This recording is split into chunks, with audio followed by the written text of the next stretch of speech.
Hello everyone, welcome to the Chatty Bear Podcast. I'm Amit Bhaskar and she is Geraldine Sangalang. Every Wednesday and Saturday, we share our food and travel experiences, hoping you feel comfortable on your own. If you're watching this on YouTube, please subscribe to the channel. Just click on that red button and don't forget to click that bell button so that you are updated all the time. If you're listening us on any audio platforms, make sure you follow us so you're updated with the next podcast coming up. So it's the end of September and we're currently in Dubai. We've been here before. We were here back in, was it March? Yes, March. Okay. We were here in March for about 10 days. We were invited to do media for the Dubai Expo.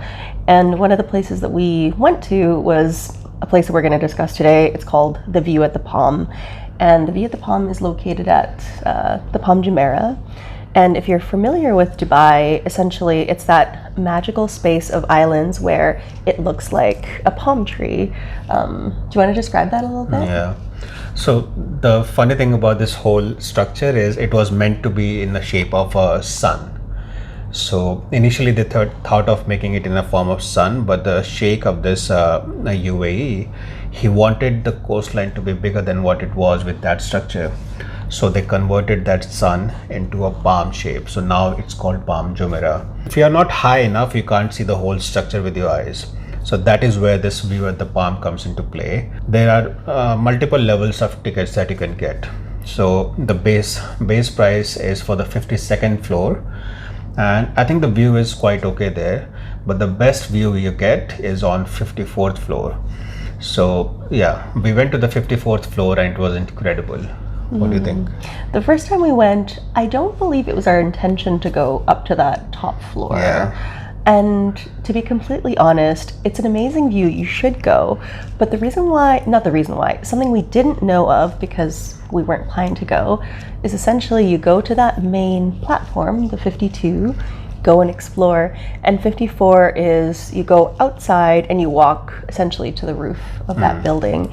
And so to me it sounds a little bit janky, a little bit weird, but when you are looking for the most beautiful view, of course as a tourist you're happy to go and explore a little bit higher, and so that's really where we were. Yeah. The last time that we were here, how did that happen? Do you remember? Yeah. So last time when we came here in March, we were actually invited for the 52nd floor. So we were invited for the 52nd floor and we went there and we made our videos and everything. And when you come back to go back to the lobby and all, you see the signs which says 54th floor. So I was just curious, like, what is this 54th floor, because I had never seen any video on that particular floor, and at that time that floor was actually new, so there were not much videos about it as well, so we actually didn't know. Yeah. So when I saw that 54th floor, I just asked the security, can we go there? And they asked for the ticket. I said, we are here as a media. So they just allowed us to go upstairs. So that was our first experience there. And last time actually when we came here in March, the view was more clear than this time. And this time it was a little hazy because of the moisture. So, but you can see the view, the whole view is visible, but the clarity was better in March as compared to now. As we were driving up, I asked the driver that we had, because I was worried about this haze. I was thinking to myself, there were sandstorms after we left. There was also, well, of course, pollution, not just here. And so I asked, can you tell me a little bit about this haze? Do you happen to know, is it a sandstorm or is it pollution? And they said, actually, it's humidity in the air. And I thought, oh my gosh, I've never actually experienced that, where the actual humidity in the air negatively impacted the view, which is a little bit terrifying. So I can actually relate to this humidity, because in Delhi we get such humidity for 1 month almost. But in Canada, obviously, it doesn't exist. So for her, it was super hot, and I can understand that. Well, and when we were here in March, there was no humidity. Yeah. I remember it being very hot. And before I left home, the main questions people asked me, is it true that women can't drive there? The answer is no, women can drive here. The other question is, are you sure you want to go? I hear it's crazy hot. And my response was always like, no, don't worry. We were here in March. We'd be out all the time, any time of day. Of course, it's hot. It's the middle of the desert, but I thought it'd be fine. But right now it is so hot. So that probably sounds crazy knowing that we're telling you a story about not only did we go to this view and we suggest you check it out, but we said, yes, I'll go even higher to the next view. This time they gave us an umbrella, both of us, a white umbrella. And the moment you put on the umbrella, you feel a little relief. The moment it goes down, you feel the heat and humidity both. So it was a little hard to handle like camera umbrellas with that wind and everything. But again, the view is so mesmerizing and so amazing that you somehow feel like, yeah, it's okay, just do it. It's an experience to take. And with the umbrellas, it's more like, even though I knew I was in a position that was unsafe, frankly, it was really hot, we're on the roof, and it was only us this time. So that's indicative of, what are you guys doing? It's almost like I felt more responsible with the umbrella because it's at least you're doing something to protect yourself. And Amit and I are starting to travel on this adventure where we're exploring for about at least 1 year. And so, you know, a UV umbrella was not high on my packing list, knowing that we were trying to limit the amount of things that we were trying to travel with. So it was a huge relief when this lovely person came to us and said, would you like this umbrella? To which I said, yes, of course. Thank you. Thank you so much for saving us. And also tell us the incident where the security guard actually got a call saying, are they okay? Oh my gosh. So, I mean, I hope it's not sunstroke. You don't really know how long you're up there. I think it's because of the view, and also you can feel your body slowly melting. Like, you know, there is... You get lost with the view, but sometimes the body reminds you you are in heat. So just be careful. Exactly. And there's no mirrors. You can't see yourself. You can't see that you're increasingly drenched with sweat. But yeah, I remember I have a background in theater management, and so I remember as we're trying to, of course, you're trying to pose little clips and take photos.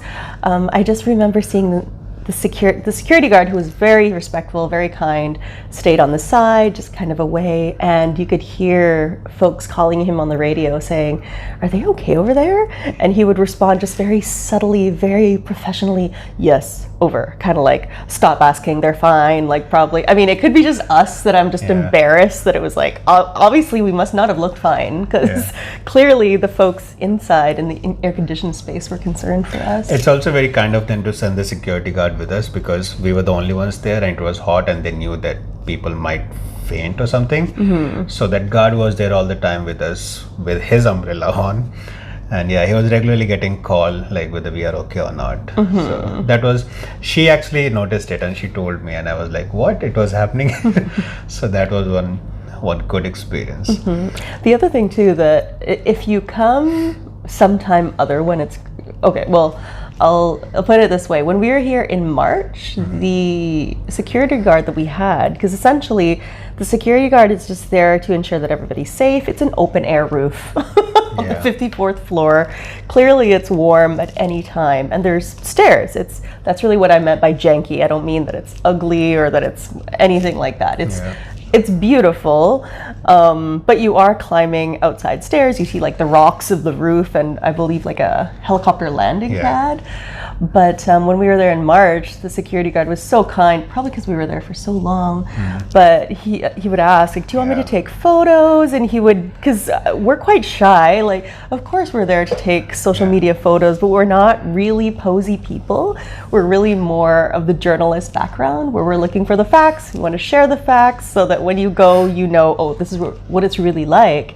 But he was very charming, where he would, you know, get you to do the lame things where you make little poses and stand here and there, and you kind of feel like a fool. But when you look at the photos, you're like, oh, it's actually super cute. Like, thank you. This will not be deleted. It's not shared, but that's very charming. If you're watching from India, and you must be familiar with that, during any wedding or anything, if you hire a local photographer, they have a specific fixed pose and they ask you to do that, like hold her like this, hold him like this, something like that, right? So that that security guard was like that only. So he was like, there's an eye Dubai visible, so do your hand like this, so the eye in Dubai seems to be on your hand. So yeah, those are like silly photos, but it came out to be cute. So I think he was from Indian background or whatever, but yeah, this is something I matched it with like photographers in wedding in India.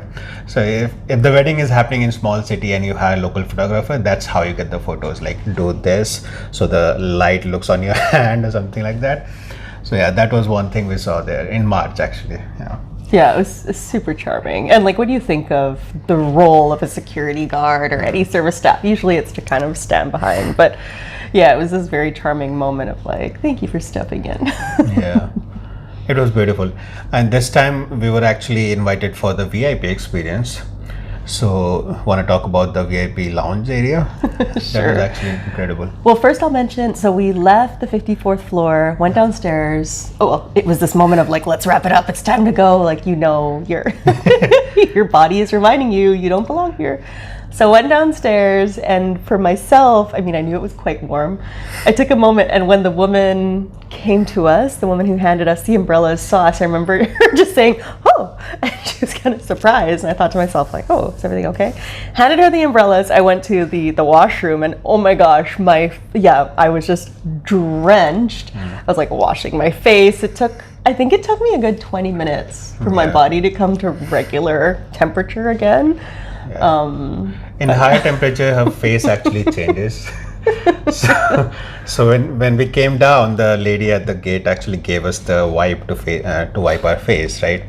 She didn't even take that. She was like rushing to the washroom to just get cooled down. Well, I was totally embarrassed because I knew I must look like a monster. And I didn't. Well, hearing them on the radio, are they okay? Are they okay? I thought like, oh my gosh, I must look like I'm having a bit of an attack or whatever. This time I can relate to it because this time it's more hot for her as compared to for me, because I think I live in India. I'm used to this humidity, so it's not comfortable, but it's not super uncomfortable for me. So that's why I relate to the heat experience that she is having, because she just came from a place where it's like 25. When it goes like 29, 28, that's like heated summer for them, right? Yes, ironically, okay, so we were going through a heat wave in British Columbia anyway. Before I left, it was 34 degrees, like a solid 34 degrees Celsius. That's heat wave, not summer. That's uncomfortable for me. Not uncomfortable, but like shocking, because typically at home, in Vancouver, Canada anyways, it might be 30, 31 degrees for a day, but it was more like a week and then an extension. So it's almost like a safety panic where you think, are we okay? This is not normal. So anyways, we come to Dubai and I kept saying to friends and family, like, it's so hot. It must be like 38, 40 degrees. When you check the temperature, it says 34. And you think to yourself, I promise I'm not a liar. It feels insane. And it is, of course, the humidity. But the question that I have for you is, so Amit being from India, another place we've traveled to recently is Malaysia, and that's the first time I saw Amit uncomfortable with the heat, where it was a visible that panic moment of I need to get out of here, something needs to change so that I'm okay. So could you compare the India heat and the Malaysian heat? Yeah, and I think it was in Penang. We went to the Indian market, and I think the whole market was concrete market. Like there was no plants, nothing. Like roads are concrete, pure concrete, like shops are concrete, everything. So I think the temperature was okay. It was around 32, 33 only.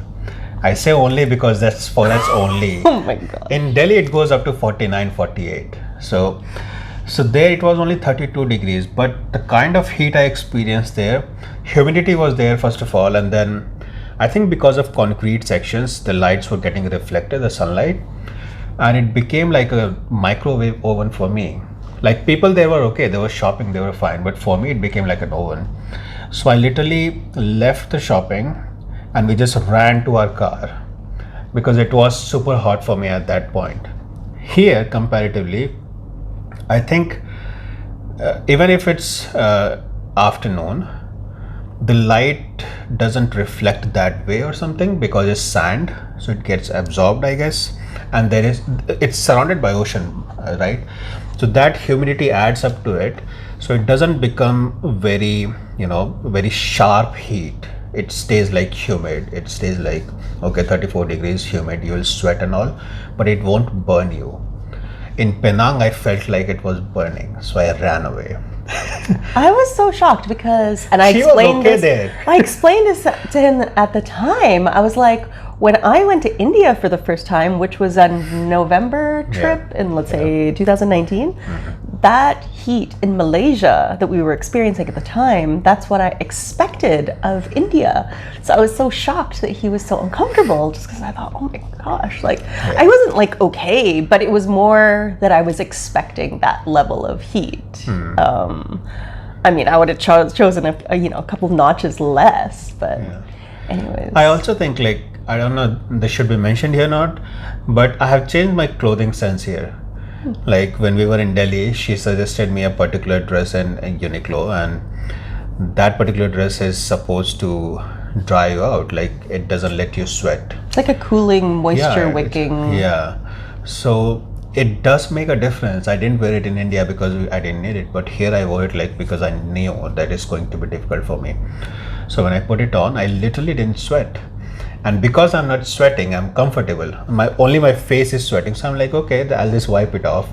But when your body is dry, it's not sweating, you don't feel uncomfortable. So that's why I think I was okay all the time, even though the moisture was super humid, right? So yeah, that's Dubai and humidity. You might feel like Dubai is all sand and all and dry, but no, it's very humid. I mentioned this following the Uniqlo comment because I was wearing everything Uniqlo, literally, except for my shoes. So if at some point that it's called like cool something at Uniqlo, which is regarding this technology they have, if they had some kind of like veil or beekeeper situation, I think that was the only thing that would have saved me, or like a secret back neck thing, or anyways, because it was. There was nothing not cooling clothing that I had on. But yeah, it's funny because before coming to Dubai, particularly the second time, because our original plan was to be here for 1 year. And so I listened to a lot of advice that, you can pack whatever you want, but once you're here, it's going to change because you can totally tell who's local based on what they're wearing.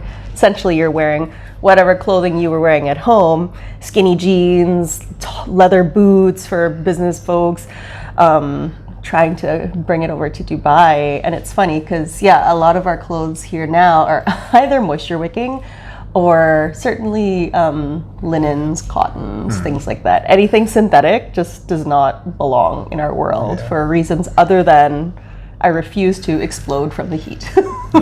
So after coming from 54th floor, it's like you're coming from hell, and the moment you entered VIP lounge, it's like, oh, you are in heaven now. So you sat down and you can order, like we were allowed to order any drink we want. So we ordered like 3, 4, 5 drinks because it was so hot. Absolutely. Well, and it was, so I mentioned that I went and literally washed my face and tried to get myself together. We were handed these very, delicate, what did they call them? There was something lovely they called them. Like cooling cloths or something. Anyways, like little towels prepackaged, but they were very heavily fragranced. It's like those wipes that we get in the restaurants, but a little different, I guess. Yeah, they're like a little bit pillowy. And I say fragrance, but it wasn't offensive, but they were fragranced. I don't tend to use fragranced products on my face, but I was so hot that I was like, if this will help at all, I'll use. And we're in the lounge at this point, right? Like, fortunately, it was just That's the same thing that she refused while she was coming down. So she gave us those 2 packets, but she was like rushing to the washroom to just cool down. Just like moisture perfume pad on my face. So we're sitting there enjoying the lounge. The lounge is lovely, and yes, I remember that moment of, it's almost like, oh, you guys are hiding the secret air conditioning here. Like, is this the millionaires air conditioning? Because it's worth the whatever extra for to check that out. But I don't know if you felt this, but so you're in the lounge and it's kind of a glass separation between you and folks who are walking around the 52nd floor enjoying the view. And a couple of things shocked me. First of all, folks seemed perfectly comfortable out there exploring, and we had already decided there's no way I'm walking around that floor now because you're so hot. So here we are in the air-conditioned little secret cube, still cooling down, whereas folks are enjoying their space, they're kind of wandering. But I felt totally guilty seeing them outside, thinking they were as uncomfortable as I was. But they were fine. Some people actually tried to come into the lounge because they were so hot, but the guard actually says, no, you can't, because you have to have different ticket for that. And the guy, I remember hearing like the guy said, I want to be inside for like 2 minutes to just cool down. Then the guard says, if everybody will ask for that, obviously we can't do it. So yeah, the VIP lounge was amazing because first of all, we could order anything we want. So we did. And we had some peanuts, we had some chips, we had olives. That was very lovely. When you go to a bar in the States, it's very common, or it was pre-COVID. I haven't been to a bar since before COVID, but you'd get, the bar nuts and some little selections to munch on. So I was very pleasantly surprised to receive those things in sort of little silver containers. And then they have non-alcoholic and cocktails, things like that, coffee if you need to have that. And we'll add the VIP lounge view for you right here. I mean, you can see it. It looks very beautiful. I mean, you can see the 52nd floor and the people walking on 52nd floor getting very uncomfortable in heat while you are sitting in AC, and it feels weird to describe air condition experience. But in Dubai, you have to, because it's Dubai. Just before I left Canada, I considered buying those little personal electric fans that are really supposed to simulate, air conditioning, so you have a little bit of comfort. And you're looking at this thing, kind of thinking to yourself, like, I kind of want it. It's a nice gift for Amit, but also, I don't want to carry around another piece of plastic. But in that moment, I remember saying, like, I should have bought that thing just so you could like survive a little longer. But anyways, the lounge is really lovely. Very comfortable. Oh, something worth mentioning as well is that there's no other opportunities for concessions, snacks, drinks up on the view at the Palm. So if it's quite hot, honestly, I would strongly consider doing that, or limit your time, knowing that down in the main lobby you can enjoy some cool beverages or hot beverages if you prefer, and then go up and enjoy the view, and then come down and then.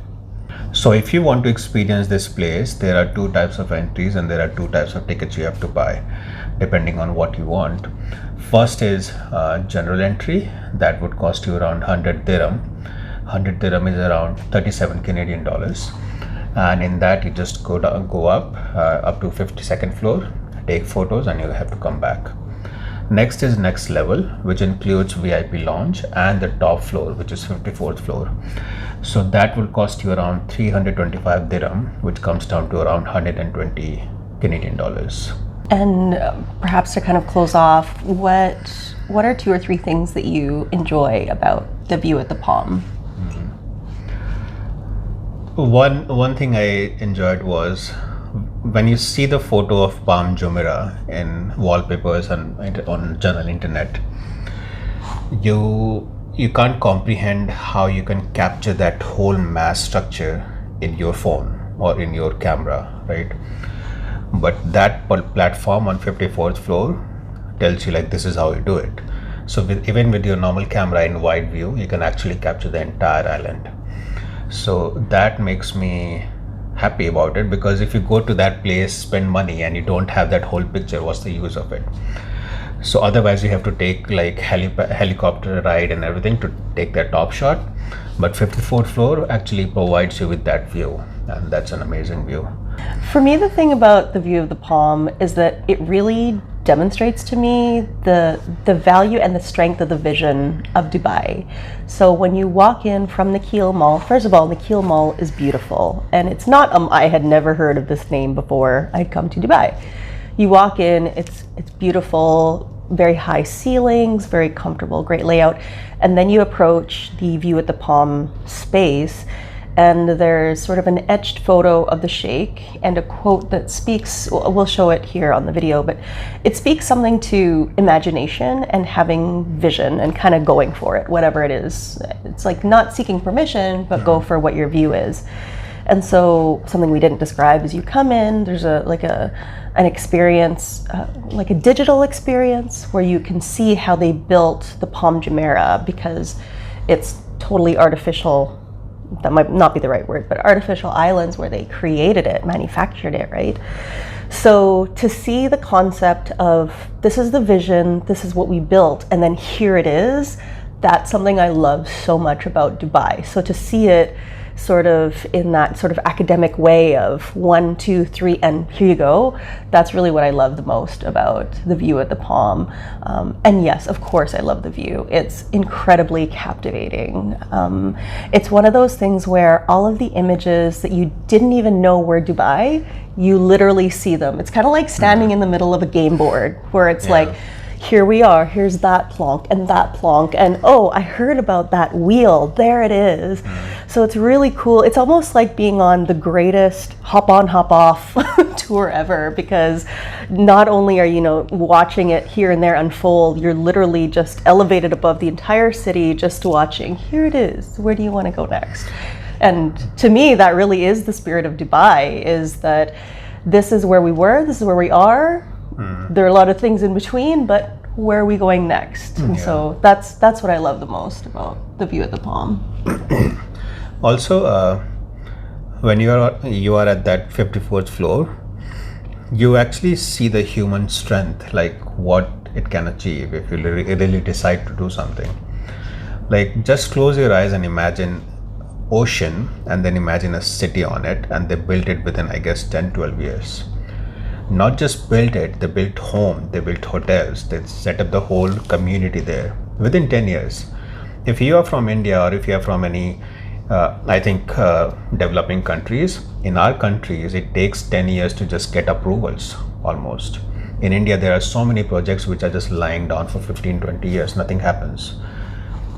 But if you see the whole construction of Dubai, I think it started in 90s, and today in 2022 Dubai is like key city, and that Palm Jumeirah is the signature of that development. So yeah, that's what I feel. Very good. Well, I think we're gonna close things off there, but it was wonderful to connect with you today. I hope that you join us on our next episode. Every Wednesday and Saturday we upload a new podcast where we speak about our travel experiences, hoping that we can support yours, where you can feel more comfortable. Again, my name is Geraldine Sanglang, he's Amit Bahaskar, and we'll see you soon.